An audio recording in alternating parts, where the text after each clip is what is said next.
Hello guys, welcome to your bright future channel. दोस्तों, आज हम बात करने वाले हैं शेयर मार्केट में हम लोग क्यों एंट्री लें और क्यों कंपनीज में हम पैसा लगाएं। अगर हमारे पास 1 लाख 2 लाख 3 लाख रुपये अगर हैं तो क्यों ना हम इससे अपना खुद का ही बिजनेस खोल लें। लेकिन दोस्तों, अगर हम अपना खुद का बिजनेस खोलते हैं तो उसमें हमारी सबसे पहली प्रायोरिटी यही होती है कि भाई हमारे पास पैसा रहेगा, जो भी प्रॉफिट आएगा वो हमारे पास होगा, हमारे पास ट्रस्ट होगा, हमारे पास स्किल डेवलप होगी और हमारा सोसाइटी में रुतबा बनेगा।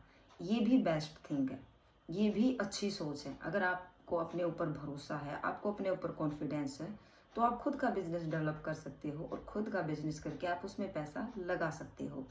लेकिन दोस्तों, शेयर मार्केट में भी पैसा क्यों लगाना चाहिए वो मैं आपको बता देती हूँ।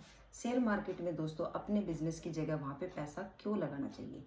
देखिए दोस्तों, जितनी भी बड़ी बड़ी आईटी कंपनीज हैं या टॉप लेवल की जितने भी कंपनियां हैं उनमें पैसा हमें क्यों लगाना चाहिए। एक्साइटेड एक्साइटेड एक्साइटेड एक्साइटेड इसलिए क्योंकि वहाँ पर करने वाले जो इतने भी वर्कर हैं वे MBA BTech, उनके पास 50-50 100-100 साल का तजुर्बा होता है। दोस्तों, वहाँ के MD हम लोग जितने पढ़े लिखे हैं हमसे कई गुना ज़्यादा उन लोगों की क्वालिटी होती है, ज़िंदगी जीने का तजुर्बा होता है। और अगर हम शेयर मार्केट में इन्वेस्टमेंट करते हैं किसी भी अच्छी कंपनी में, तो हमारे लिए आप सोच के देखिए, हम लोग मालिक हैं और वो लोग हमारे लिए वर्किंग हैं।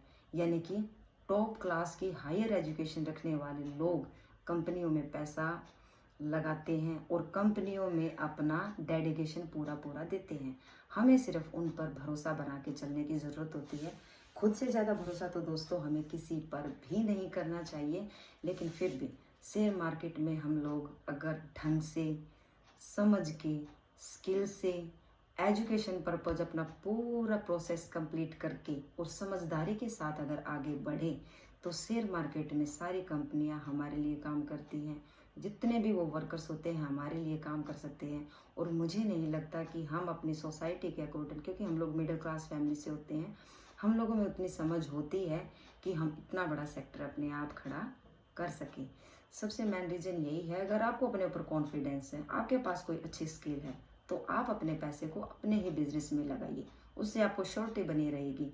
लेकिन दोस्तों, ये भी मानना है, अगर आप भी कोई बिजनेस कर रहे हो तो उसमें 100% श्योरिटी नहीं है कि आपको उसमें प्रोग्रेस मिलेगी ही मिलेगी। उसमें भी रिवार्ड रिस्क रहता है, उसमें भी आदमी को लॉस एंड प्रॉफिट होता है। सेम एट इज इन कंपनियों में भी यही चीज़ है कि आपको प्रॉफिट भी हो सकता है और लॉस भी हो सकता है। लेकिन आने वाले कल में किसी भी तरीके का ये कुछ भी दंड वेद सामवेद लगाएं, ये आगे ही बढ़ने वाले हैं। क्योंकि जब भी आप बैकग्राउंड चेक करेंगे तो ये आगे ही बढ़ेंगे। क्योंकि निफ्टी में तो टॉप जो 50 कंपनीज होती हैं, अगर वो थोड़ा सा भी उल्टा सीधा परफॉर्म कर देती हैं या कोई भी धंधलेबाजी करते हैं तो उनको डंप कर दिया जाता है, निफ्टी 50 से बाहर निकाल दिया जाता है। रिसेंट में अभी अडानी पावर, इतना कर्जा है दोस्तों उसके पास, लेकिन परफॉर्मेंस और उसकी बिजनेस क्वालिटी की वजह से सितंबर के आसपास 30 सितंबर के आसपास अनाउंसमेंट हो चुकी है कि अडानी इंटरप्राइजेस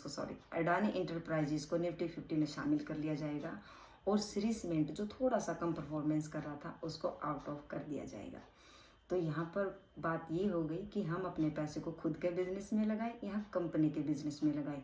खुद के बिजनेस में लगाते तो आपको खुद पर कॉन्फिडेंस होना चाहिए, और कंपनी पर अगर आप पैसा लगाते हो तो आपको कंपनी पर भरोसा होना चाहिए। और कंपनी पर भरोसा कैसे होगा दोस्तों, कैसे हम लोग चूज़ करेंगे कि कौन सी कंपनी कैसी है, कैसे हम पता लगाएं कि हमें किस कंपनी में प्रॉफिट मिलेगा, ये मैं आपको बताऊंगी अपने नेक्स्ट एपिसोड में। Thank you so much.